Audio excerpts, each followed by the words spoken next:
Hi, everybody. This is Steve Ludwig from PlanetLudwig.com, and we are now going to read the news from October 1964 from Confidential magazine. Is sex breaking up the Beatles? 12,000 hysterical, screaming Beatle fans jammed Piccadilly Circus in London when A Hard Day's Night, the Mop Tops' first movie, had its world premiere. They were on hand to get a glimpse of their idols, the newspapers reported, but that was a while ago. Since then, the teen throng has been getting a glimpse of the Beatles, which definitely doesn't square with the impression the Liverpudlians first made as good, non-sex boys next door. For the insight on what's happening to the most successful combo of the century, read the exclusive story on page 24. So let's get there, everybody.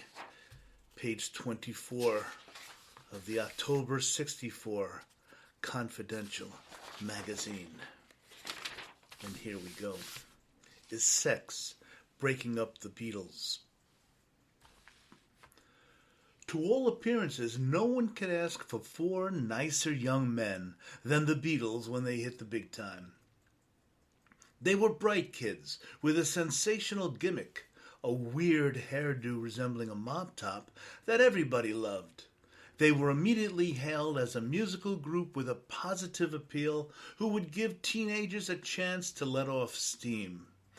They even had a peculiar sort of sexlessness, sort of cute and safe. And when they sang I Want to Hold Your Hand, adults were reminded of the boy next door. Because of this boyish quality in the Beatles, parents didn't object when their youngsters got hysterical over the quartet or viewed them as dream lovers. After all, even adults had secret sweethearts back in their own childhood.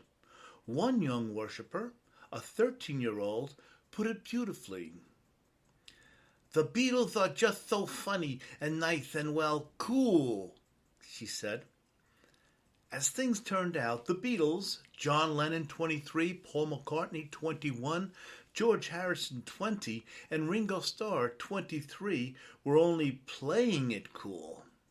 But the fans who contributed untold millions of dollars to the Beatles' coffers through the purchase of records, Beatle wigs, T-shirts, jackets, pants, beach bags, and assorted fetishes had no idea of this masquerade.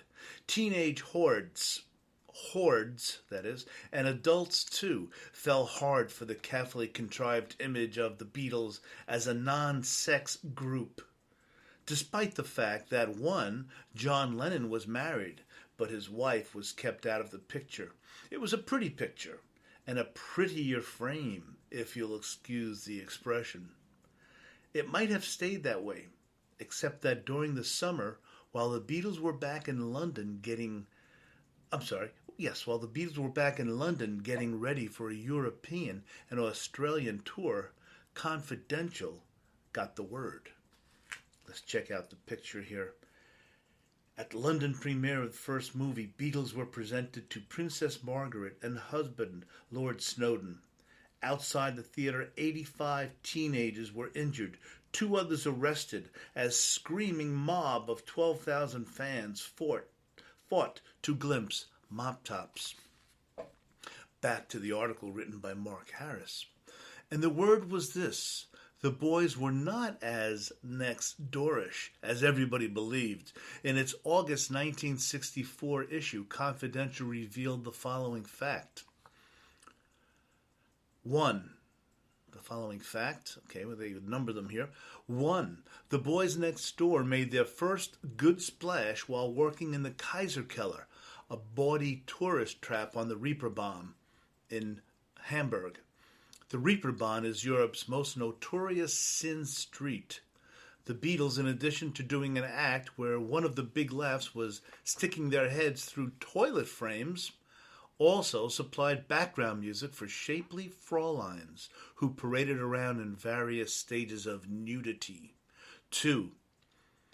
Two Beatles, Peter Best, then the Beatles drummer, and Paul McCartney spent a night in a Hamburg jail over an altercation with the Kaiser Keller management.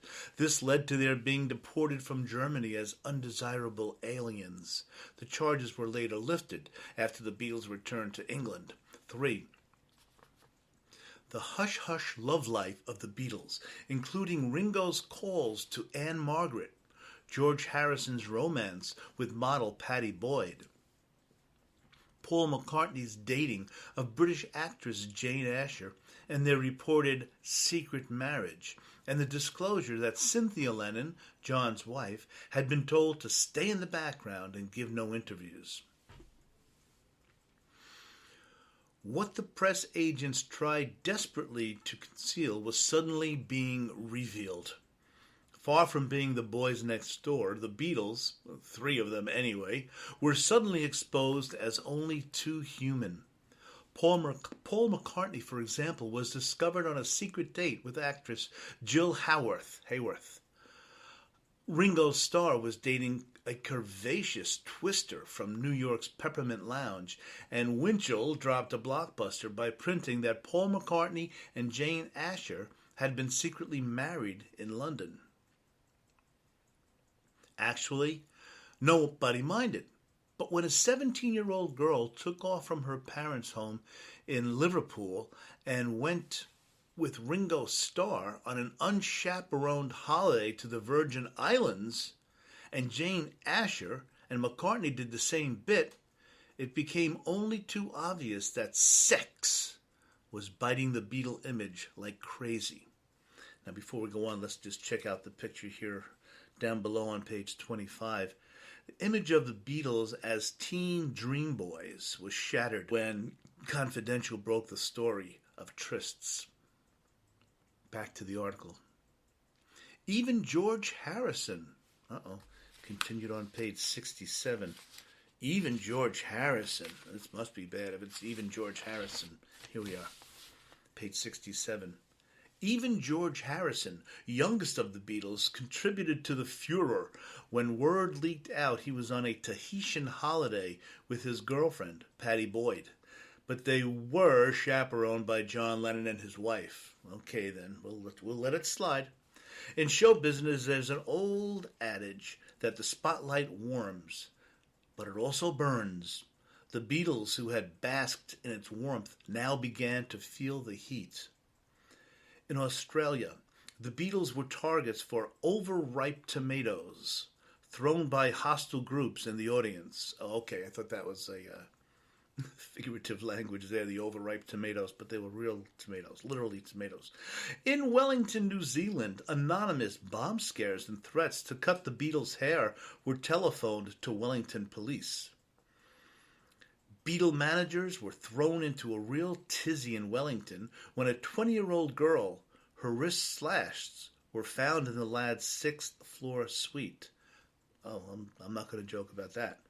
A spokesman quickly denied the Beatles knew anything about the incident. The girl could have gotten into the hotel with autograph hunters or relatives of the Beatles, he explained. We have no idea where she came from or what she wanted. A 20-year-old girl? In the Antipodes, Beatle fans didn't discourage easily. Indeed, on one occasion, page 68, teenage girls whipped past a security guard and into the arms of Ringo Starr before the guards managed to cart them away. In another instance, an ambulance had to be called to attend a hysterical girl who had tried unsuccessfully to get into the Beatles' suite. Such incidents prove indubitably that the Beatles have grown up sexually. And why shouldn't they? For after all, a man's a man for all that, even if he's an Englishman. This is not to say that the Beatles should be condemned because they go with girls. Andy Hardy had to grow up, and you know what happened when love came to Andy. Well, the same thing is happening with the unmarried Beatles. They have discovered the adult world. Once they stuck their necks out from under the non-sex cover, dreamed up by their clever handlers to appeal to the juveniles, a decision had to be made.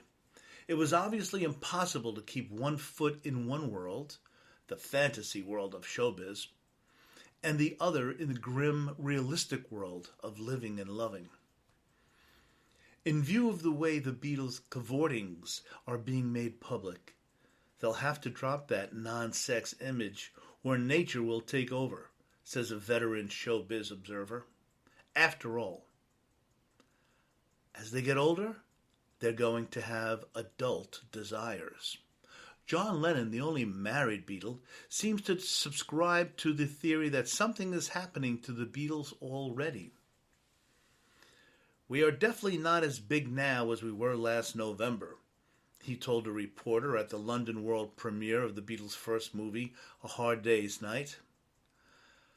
Confidentially, the conclusion is plain.